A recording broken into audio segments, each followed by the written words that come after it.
Assalamualaikum warahmatullahi wabarakatuh. Halo teman-teman, perkenalkan nama saya Asni Jahrani dengan nomor pokok mahasiswa 242151111127 dari kelas 2024A kelompok A hingga jurusan Pendidikan Matematika, Fakultas Keguruan dan Ilmu Pendidikan. Di sini saya akan membuat video pembelajaran tentang operasi bilangan bulat. Teman-teman sudah tahukah apa itu operasi bilangan bulat? Yap, betul. Bilangan bulat adalah jenis bilangan yang mencakup semua bilangan tanpa komponen desimal atau pecahan. Bilangan bulat ini terdiri atas bilangan asli, bilangan positif, bilangan nol, dan lawan dari bilangan asli yang juga lazim disebut dengan bilangan negatif. Selanjutnya kita akan membahas tentang jenis-jenis bilangan bulat. Teman-teman udah pada tahu belum jenis-jenis bilangan bulat? Nah, bilangan bulat ini terbagi menjadi 3 jenis. Yang pertama yaitu ada bilangan bulat positif, yang kedua ada bilangan bulat negatif, dan yang ketiga ada bilangan bulat nol. Bilangan bulat positif ini adalah bilangan yang dimulai dari angka 1 sampai seterusnya, yaitu seperti contohnya 1, 2, 3, 4, 5, tapi yang positif ya teman-teman. Nah, yang kedua yaitu ada bilangan bulat negatif. Nah, kalau yang ini adalah bilangan yang dimulai dari angka negatif 1 sampai seterusnya. Nah, yang ketiga yaitu ada bilangan bulat nol. Bilangan bulat nol ini adalah bilangan yang hanya terdiri dari satu angka saja, yaitu angka 0, benar. Nah, selanjutnya yaitu yang kita akan bahas yaitu ada sifat-sifat bilangan bulat. Nah, sifat yang pertama yaitu ada sifat tertutup. Nah, sifat tertutup ini adalah sifat bilangan bulat yang mengalami operasi penjumlahan, pengurangan dan perkalian, maka hasilnya akan selalu bilangan bulat lagi. Contohnya seperti 5 ditambah 4 hasilnya 9. Terus 13 dikurang 7 sama dengan 5. Jadi hasilnya mau ditambah, mau dikali, mau dikurang, pokoknya hasilnya teman-teman semuanya hasilnya yaitu bilangan bulat lagi. Nah, yang kedua yaitu ada sifat komutatif. Sifat komutatif ini adalah jika dua bilangan bulat ditambahkan atau dikalikan, pastinya dapat ditukar dan hasilnya tetap sama. Jadi kayak misalnya kalau 3 dikali 5 sama dengan 5 dikali 3 hasilnya tetap 15. Seperti 3 ditambah 5 sama 5 tambah 3 hasilnya itu sama gitu. Jadi kayak mau posisinya itu seperti apapun hasilnya akan tetap sama.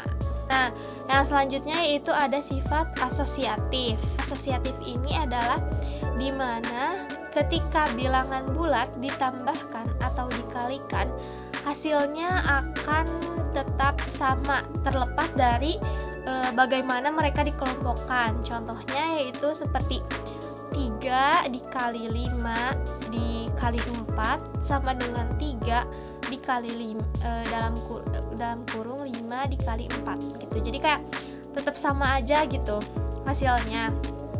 Nah, yang keempat yaitu ada sifat distributif. Sifat distributif ini. Jadi sifat distributif ini hanya berlaku ketika ada di kayak dimasukkan gitu. Distributif itu kayak di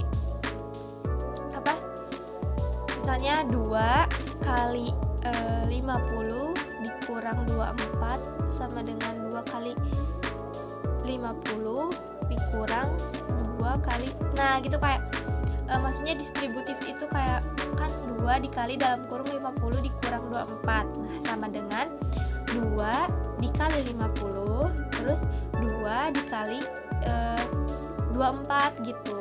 Nah, langsung kayak dikurang atau ditambahkan.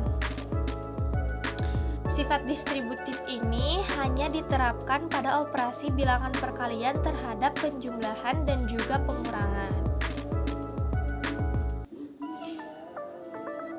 Selanjutnya yaitu ada sifat yang terakhir.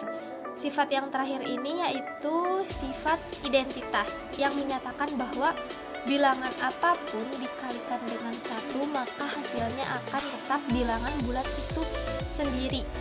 Kayak misalnya contohnya yaitu 2 dikali 1 sama dengan 2, min 5 dikali 1 sama dengan min 5, 27 dikali 1 sama dengan 27. Jadi hasilnya akan tetap bilangan bulat itu sendiri ya teman-teman. Yang selanjutnya, nah di sini ada operasi bilangan bulat. Yang pertama itu ada operasi penjumlahan, yang kedua ada pengurangan, yang ketiga ada perkalian, yang keempat ada pembagian. Nah, yang pertama ini ada operasi penjumlahan. Contohnya yaitu 5 ditambah 6 sama dengan 11. Itu operasi penjumlahan.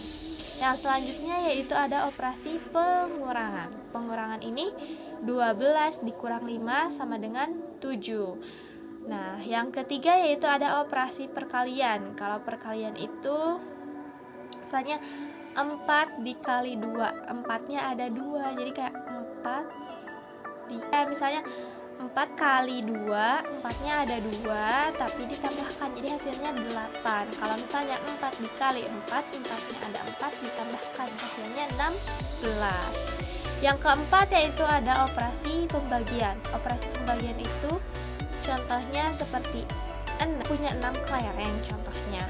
Terus kita bagi ke 3 orang. Kayak 1, 1, 1. Nah, terus 1, 1, 1 lagi. Jadi hasilnya sama dengan 2. Nah, seperti itu ya teman-teman. Nah, pada musim dingin, suhu di Tokyo adalah minus 5 derajat Celcius. Sedangkan saat musim panas, suhu Tokyo naik 30 derajat Celcius. Berapa suhu Tokyo saat musim panas? Nah, mari kita bahas bersama-sama ya teman-teman. Yang pertama diketahui suhu musim dingin Tokyo itu minus 5 derajat Celcius. Kenaikan suhunya itu 30 derajat Celcius. Maka suhu musim panas itu kita jumlahkan yaitu min 5 ditambah 30 sama dengan 25. Jadi suhu Tokyo saat musim panas adalah 25 derajat Celcius. Nah, yang selanjutnya yaitu ada contoh soal dari pengurangan. Rudi disuruh ibunya membeli telur di toko kelontongan. Rudi membawa pulang 12 butir telur, namun selama perjalanan ada 3 butir telur yang dibawa. Rudi jatuh dari kantongnya, dari kantong belanjaan dan pecah. Berapa sisa telur yang berhasil dibawa Rudi sampai rumah? Nah, mari kita bahas bersama-sama yaitu diketahui jumlah telur yang dibeli atau yang dibeli Rudi itu 12 butir. Nah, telur yang pecah itu dari kantongnya ada 3 butir. Maka sisa telur Rudi yaitu 12 butir dikurangi 3 sama dengan 9. Jadi telur yang berhasil dibawa Rudi sampai rumah adalah 9. Nah, yang selanjutnya itu ada contoh soal dari perkalian. Yuni membeli 3 dus air mineral kemasan. Setiap dusnya berisi 24 gelas air mineral. Berapa jumlah seluruh air mineral kemasan gelas? Nah, diketahui satu dus itu berisi 24 air kemasan gelas ya.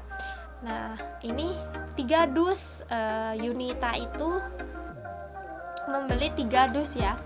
Nah, jadi 3 dikali 24 gelas sama dengan 72 gelas. Jadi jumlah seluruh air mineral kemasan gelas yang dimiliki Yunita adalah 32 gelas.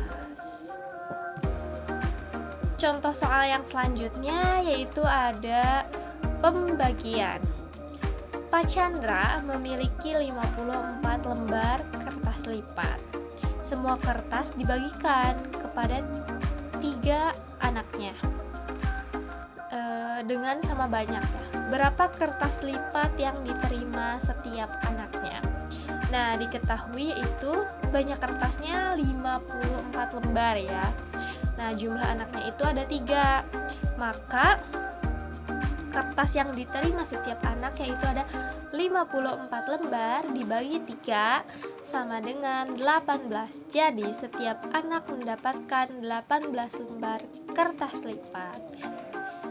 Sekian dan terima kasih. Mohon maaf bila ada kesalahan.